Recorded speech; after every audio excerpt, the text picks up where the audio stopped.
अदालत उस्मा की बिल्डिंग में गंदे कपड़े किन्होंने लटकाए थे? और ये किसने कहा था जनाब स्पीकर कि बिजली के बिलों को आग लगा दो, हुंडी से पैसा लेके आओ, टैक्स देना बंद कर दो? जनाब स्पीकर, किसी ने नोटिस नहीं लिया, सब चुप थे।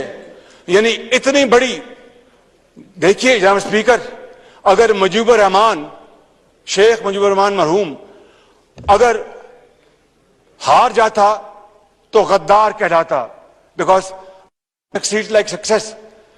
जीत गया तो हीरो बन गया। यहां पर कहा जा रहा है एक यानी पार्टी के लीडर के हुंडी से पैसा लाओ, बिजली के बिल जला दो और टैक्स मत दो। जनाब स्पीकर, ये क्या है? ये अगर कानून और आइन की धज्जियां उड़ाने के मुताबिक नहीं तो और क्या है? किसी ने नोटिस नहीं लिया।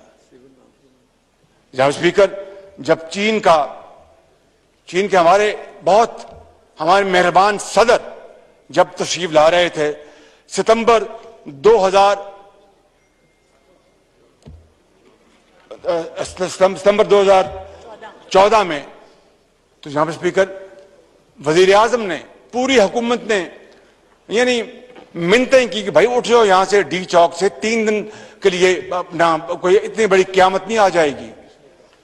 हत्ता के मुक्तदर इदारे ने भी अपना रोल अदा करने की कोशिश की। मैं जानता हूं इसको खुद, क्योंकि मैं इसका गवाह तो। उस रात मैं पूरी रात जागता रहा जब मुझे रात को 11 बजे चीनी सफीर ने कहा कि चीफ मिनिस्टर हमारे प्रेसिडेंट का दौरा मुअख्खर हो गया, अब नहीं आएंगे। उस रात नींद नहीं आई, इसलिए नहीं कि हमारी हुकूमत को नुकसान, पाकिस्तान के 22 करोड़ अवाम का नुकसान हो रहा था। जनाब स्पीकर, जो बिजली के मंसूबे लगने थे वो 7 महीने पहले लग जाते अगर वो मुआहिदा 2014 में साइन हो जाता।